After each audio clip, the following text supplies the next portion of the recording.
I work a lot with mindfulness, and I'm just going to invite you, because you're just moving from one PowerPoint to the next, just to take a pause before you start. So my work is around unconscious bias, but I use mindfulness to explore unconscious bias. So I'm just going to invite you, just take a moment, just check in with your jaw. That's where I always start. Often we're holding tension in our jaw, and the minute we notice that, just let it go a little bit. It has a global effect on the body. It can also save quite a lot in dental bills, I have to say. And then just allow that to go into the face. So feel the face becoming a little bit smoother. Notice any frowning and just release that.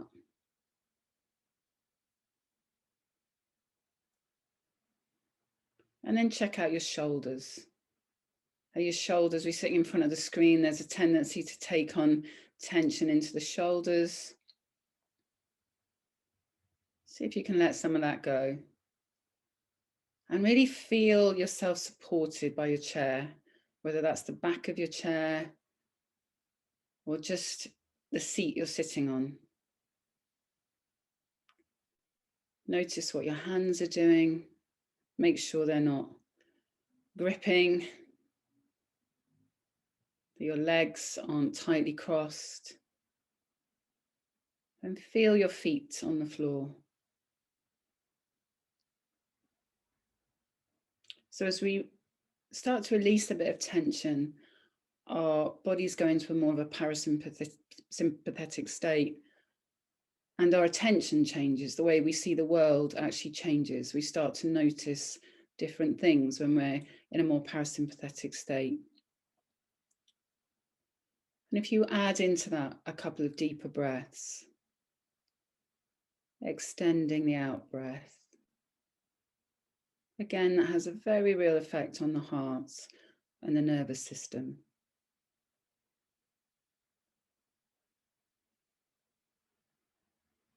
And as you know, as people have been saying during the day, this is good for your well-being, but it will also change how you see the world, because when we're in a more parasympathetic state, that influences our perception.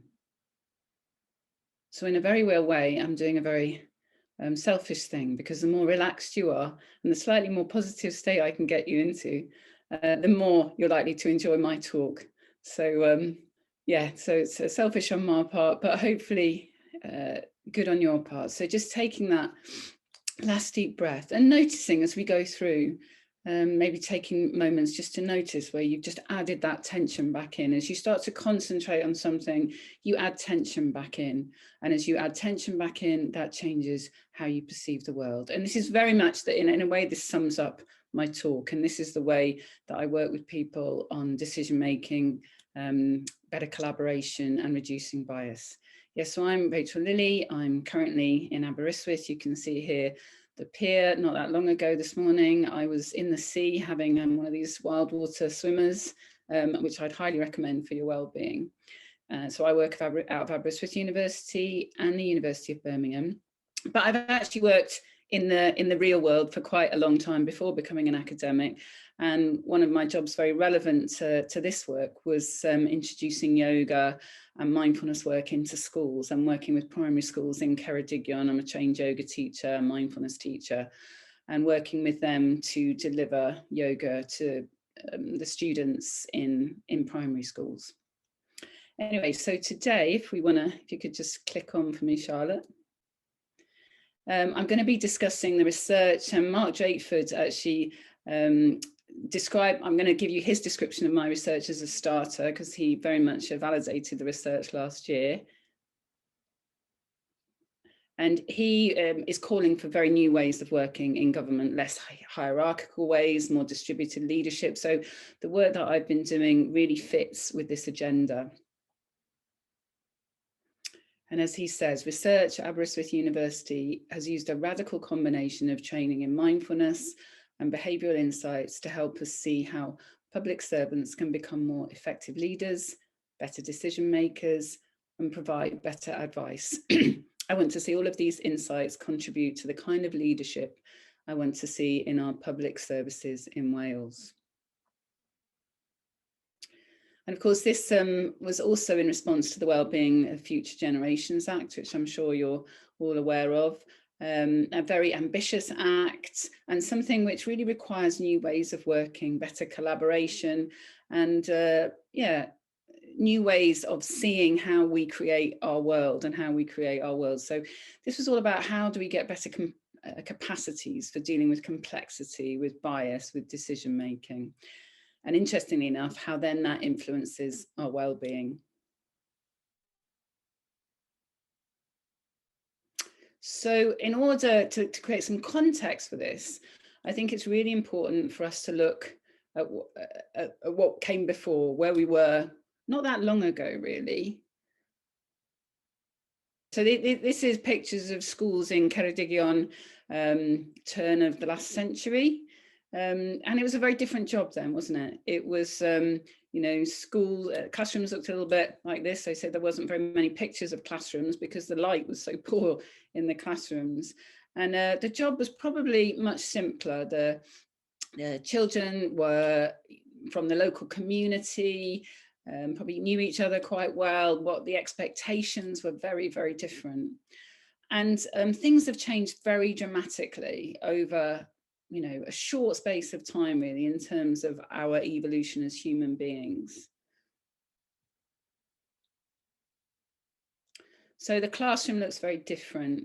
The expectations that the young people have, the expectations of the kind of experience they're going to have, the technologies they're going to deal with, are a lot different. And then the amount, the volume of additional work you have as a teacher is incredible. I think I noticed on your survey, you know, volumes of work was a real indicator for you in terms of your stress and well-being. And so yeah, the amount you have to do has increased, and technology has allowed that. The fact that we have these technologies, it means that you can and you can do this. Well, in theory you can anyway.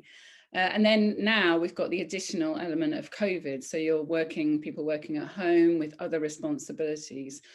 So relative to the situation about 100 odd years ago, things are very, very different in terms of the actual job that you're doing and that lots of other people are doing and public servants generally are doing. And meanwhile, the world is getting faster. And I'm just going to show you this short video and just stay with it for a minute, just a real indicator of how things are changing.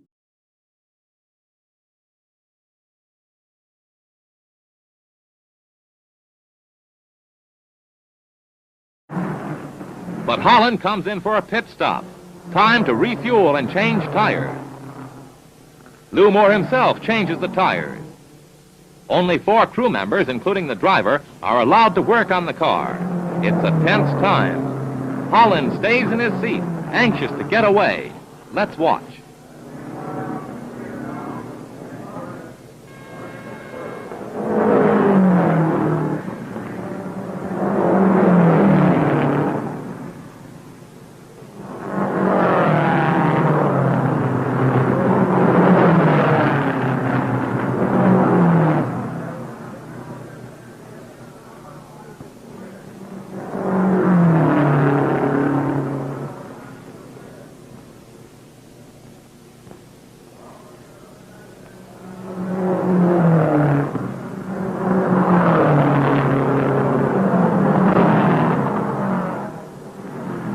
Tires are changed at last. A crewman polishes the windshield as Holland moves away just 67 seconds after he stopped.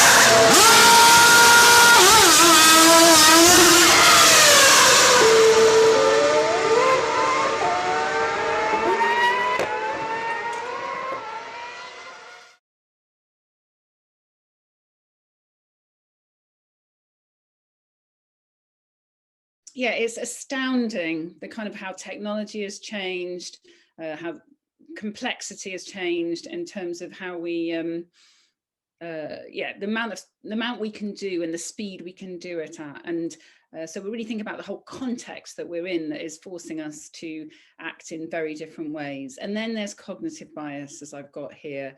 And I heard earlier Professor talking about Daniel Kahneman's work, and Daniel Kahneman wrote a book called Slow and Fast Thinking. Some of you may have come across. He's seen as one of the fathers of behavioural economics.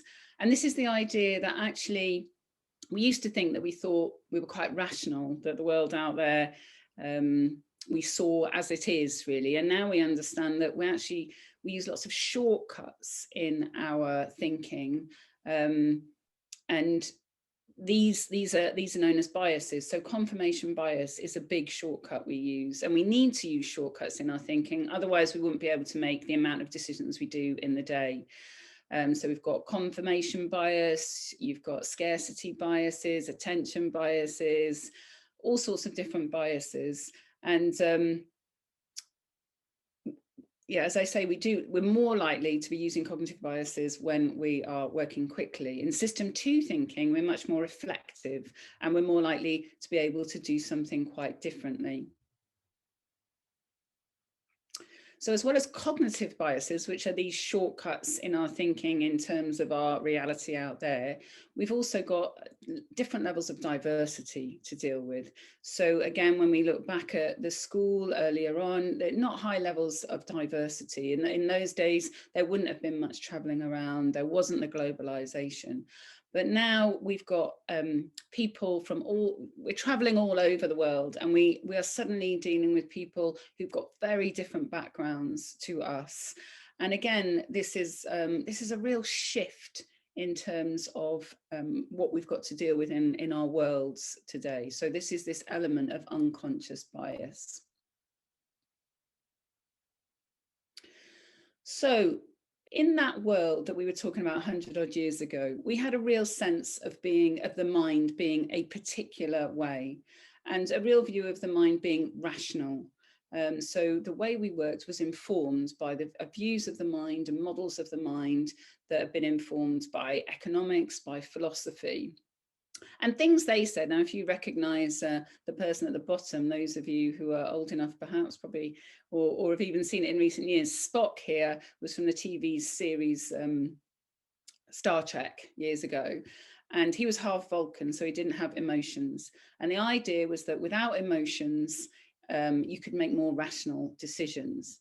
Now, that belief has informed our thinking for a very long time, and our economic thinking and the way the public sector think and operate. So if you give us the next slide then, Charlotte, thanks. But now research, behavioural economics, has said we're a bit more Homer Simpson than we are kind of Homo economicus. So we are actually much more motivated by our thoughts, our feeling, than we are about our thinking. And some early research by a guy called Antonio Damasio showed that where the emotion centers had been damaged in people with brain damage, they basically couldn't make a rational decision. So emotions are key to decision making. Now, most people in my research, a lot of the directors told me that they really believed they needed to suppress their emotions in order to make good decisions. And through the program that we did together, we were able to explore the fact that emotions constantly inform what you do and your behaviors and the decisions you make, that the two are really interconnected.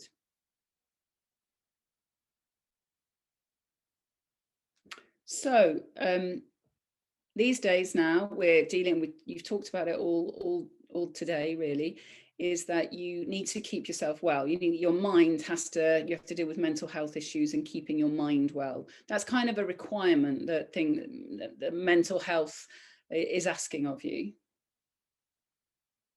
You also need to be creative. You need to come up with new ideas all the time. We're in a world which is fast changing, where you need to be thinking quickly and coming up with new ideas.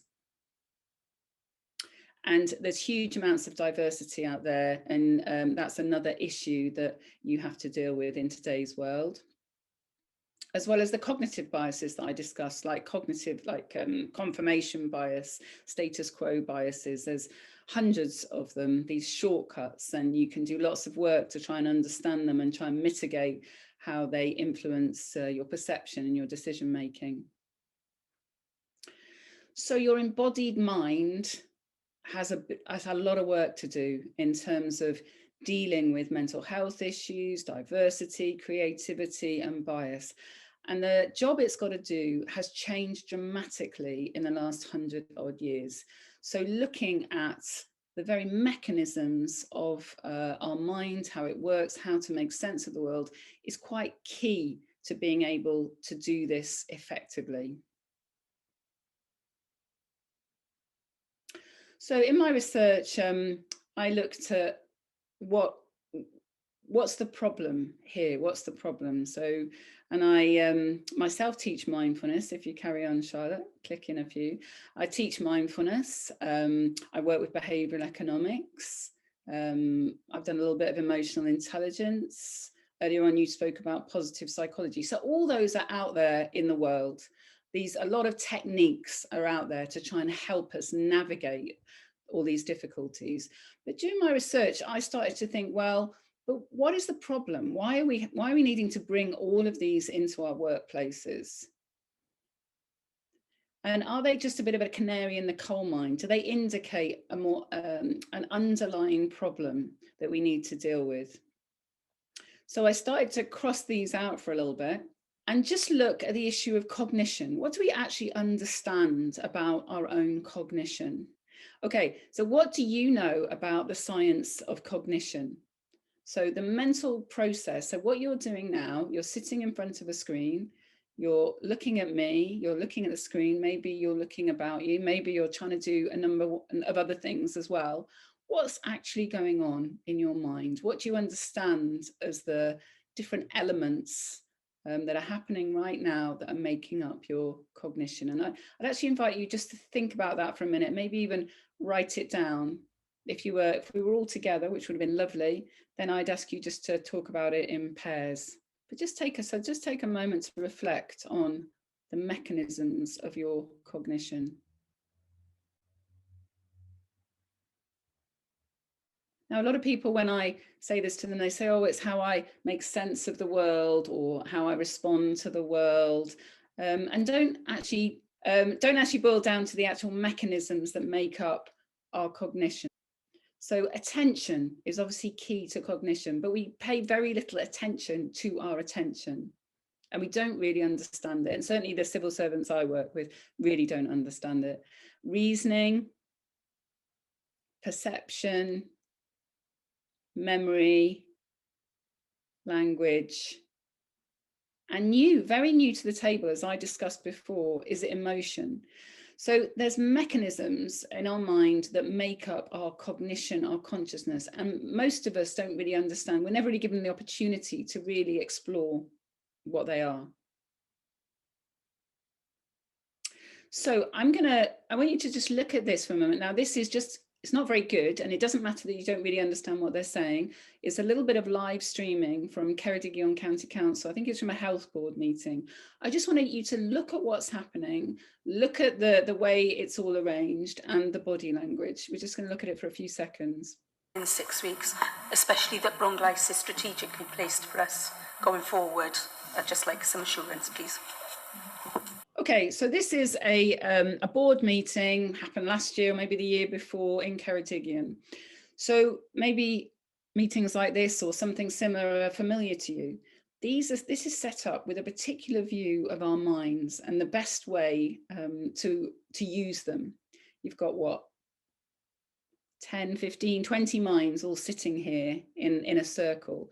And we've got a particular view as informing the fact that certain people are going to sit up there, certain people are going to sit down here, because the belief is that a slightly threat-based system is the best way of getting information and having good dialogue about an issue. This is really old science. The science of mind that informs structures like these is completely outdated.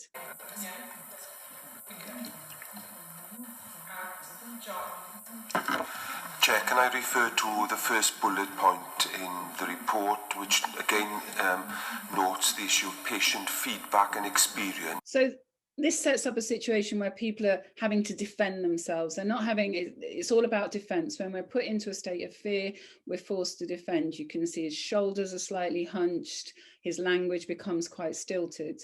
So a lot of our systems, this included, are designed around dated ideas of mind. And if we're going to, when we're thinking about how to use our mind better, we need to design systems that actually take on board the research about how minds work well. Of course, the best way to get information out of people is to relax them, not to make them really tense. So a lot of us understand our minds, and in my research, people, when I just talked to, so this is the directors again of Welsh Government, well, what do you use to understand your mind? And they go, well, nothing, I don't really know. And there's this term folk psychology that most of us use, folk psychology, kind of bits we pick up on the way, rather than really understanding our own minds. So it's a little bit like we drive our cars, most of us, or at least we did before lockdown, day to day. And we kind of know how they work, but we don't really know what's under the bonnet. Now, given that now, because we're working in a knowledge economy, so much of what all of us are doing are just using our minds, I think there's much more of a need for us to start to understand what's under the bonnet, because in this world where we're using this kind of tin pot psychology, we're much more likely to be biased. We're much more likely to be working in ways that are going to cause mental health problems. And there are changes out there. So this is a European Commission report produced last year, no, the year before last now, which all points to a similar kind of argument. Humans do not always think rationally. So we're now agreed on that. This is not necessarily problematic. What is problematic is to neglect it and base politics, and you could say policy, you could say education policy, on the assumption that they do. So meanwhile, so I've outlined, we're in a very changing, the world's changed, what we need to do has changed, how we need to work with our minds and understand them is different. But meanwhile, the science of mind has changed dramatically. So we've had huge paradigm shifts in terms of how we understand our own minds, akin to when we thought the world was flat, because we looked across at the horizon and just saw that flat horizon. And it wasn't until we had measurement tools, such as telescopes, that we were able to work out that actually it's round. So this is a great quote from Nick Chater. It says, almost everything we think we know about the operations of our own minds, our intuitive introspections, justifications and explanations, needs to be abandoned wholesale. So mind science is a hugely fast-changing story, and in the last 20 years, we have completely changed how we view our mind because of the introduction of neuroscience. And suddenly we've got the capacity to see what the mind's doing. Previously to that, we were kind of guessing. I mean, obviously psychology did lots of experiments, but neuroscience and being able to see and measure the mind has changed how we've seen things about the mind dramatically.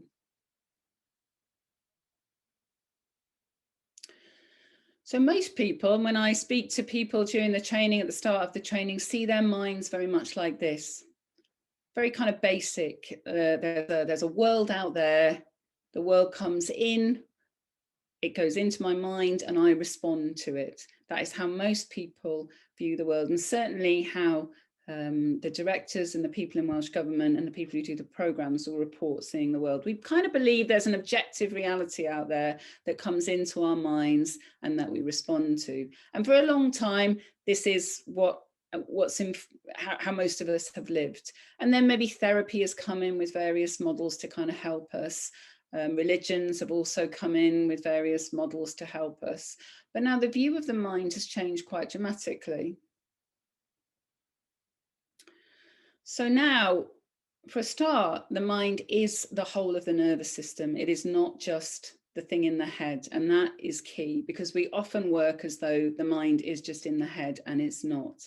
And this is where feelings and emotions and cognition all very much come together. The second key change is that rather than the world coming to us, we actually go out into the world. So there's something out there like a table. We send predictions out. If you saw the mind was actually sending out guesses, predictions about what is out there. You can see them out here. And it doesn't see what's out there, not objectively, because actually the visual field isn't as clever as that. So we have to kind of fill it in with our predictions. We keep going.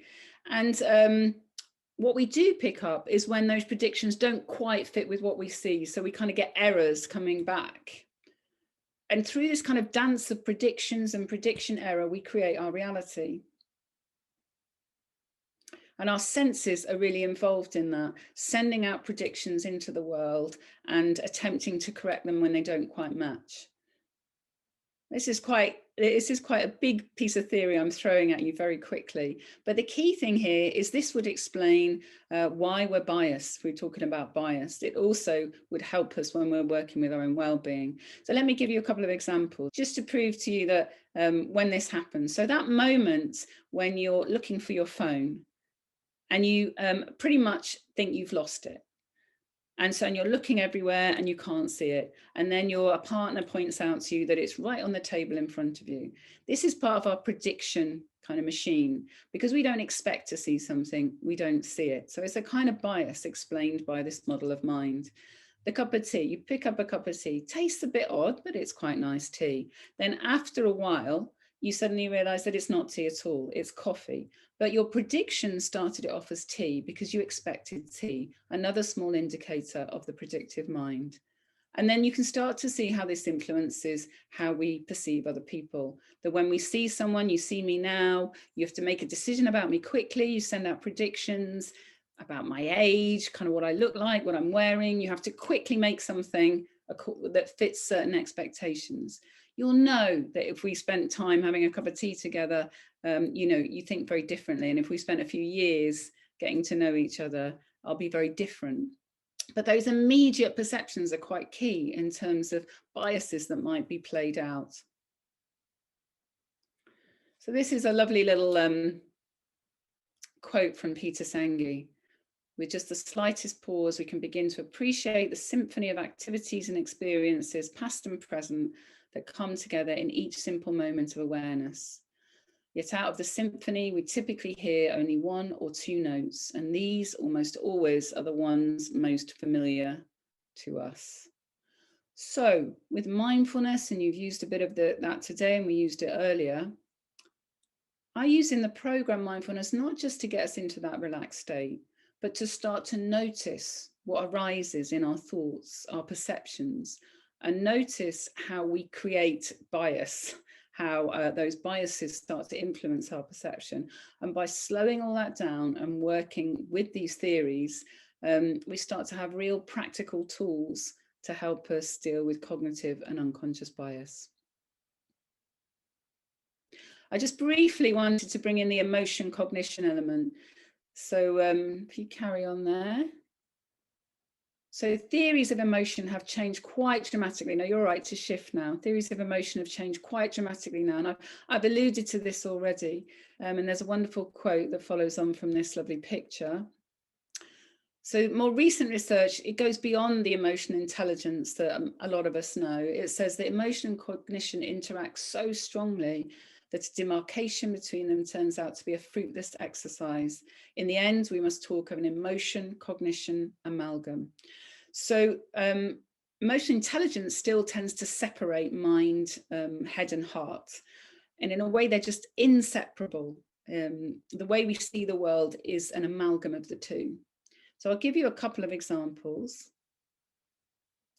if you look at this picture now, this is from research from Lisa Feldman-Barrett, whose work is really worth looking at. If you look at this expression and just take a moment, is this person smiling, a little bit more smiling? Are they a little bit more on the sad side? Do they look quite neutral? So research showed that where people were feeling a bit more on the low side, maybe tired, you might be tired after such a long day, they would tend to see a slightly sadder expression. If they were feeling more upbeat, they were more likely to see a more smiling, tending towards a smiling expression. And if they were neutral, if you were feeling neutral, you're more likely to see a neutral expression. So most of us would think, yeah, if I'm grumpy, I know that's going to influence, you know, how I am in a meeting, for example, of course. But most of us don't really fully appreciate that how we feel right now literally influences what we see. It influences how we see someone. So if we're talking to somebody and we're in a tense or depressed mood, we're going to pick up signals from that person which are going to be different to the ones we would pick up if we were in a better mood. And that also applies to written material. And there's lots of wonderful work on this that I haven't got time to share now, but it's really fascinating. Carry on. And this picture here, another element of our emotions. We used to think that emotions, they were measured through facial expressions, and we just worked on the fact that there were 6 kind of basic emotions. So this emotion would just be one emotion, and I'm wondering which emotion you're going to pick on right now. You know, I might see anger here, I might see grief, but then when we give it context, we see actually it's joy. So emotions are not just influenced by how we feel. Our feelings influence literally what we see, but we always use context, and those contextual cues we can actually get it wrong. We can get things wrong because emotions are related to the context we see them in. So I was flying there through some very kind of counterintuitive science, actually. And I'm just going to briefly tell you how this kind of worked with the programme that I delivered in Welsh Government. So this was called the Mindfulness-Based Behavioural Insights and Decision-Making Programme. And the research was based on, if you keep going with a couple of working with senior civil servants, directors working in the Treasury, NHS, childcare, early years, sustainable futures, education. So this was the main piece of research, but I've actually worked with other groups since then. And it was 8 sessions over 3 months. So really important that the programme was done in situ in the Welsh Government. And the findings, these were kind of the problem. And so just a couple more slides here. Through the research, and obviously I can talk a lot about this, so it's very quick summarising, is that policymakers and the politician they work with, there's a sense they believe they're rational, and they're not. They believe they understand their minds and the minds of others, but they don't. Why is this important? Because rationalizing, analyzing, reasoning, learning, and collaborating their embodied minds is their work, and is a lot of our work, all of our work, day in, day out. But this is not visible to them, and it's not visible to their training, really. Their training requirements don't really support this core aspect of what they do. So they're left using common sense psychology, which we talked about earlier, which is often biased, flawed, and uses unhelpful shortcuts and stereotypes. So often the only time people, and this is where well-being often comes in, people are taught about their minds once they've got mental health issues, once there are well-being issues. My research started to highlight that actually where they were taught how to use their minds and much more about just the mechanisms of their minds, they started to work in ways that meant they were less likely to have well-being issues further down the line. And they started to design the way they worked in ways that better supported their minds. And I've got just a couple of quotes, and this is the last slide now. So just on the first one, a group of the directors, this was a great quote. They said, well, if this was true, we would need to change everything we do. So if the principles of cognition were actually used to design the systems we're in, then everything would have to change, because most of it is based on false ideas of what the mind and emotion and cognition is. Here's an example of some of the senior directors. He said, I know I had a reputation as a fairly clear, straight talking person who says it as it is, but with a clarity. In fact, I was described by a previous boss as their Rottweiler, which I think I wore as a mark of pride for quite a number of years. So this guy thought that the best way to get the best out of people was to go in and say things straight, just kind of challenge them when they weren't achieving. And this was supported by his culture and his colleagues. But then after the program, he realized, he thought that because they didn't quite think like he did, that they must have been lazy or idle or not care. And now, through understanding, literally just understanding how minds work, he realized that it's not that they're lazy, idle or unbothered, it's they're facing genuine difficulties. So I find it has shifted my perspective quite considerably. So suddenly he realized how he creates his world, how others create their world.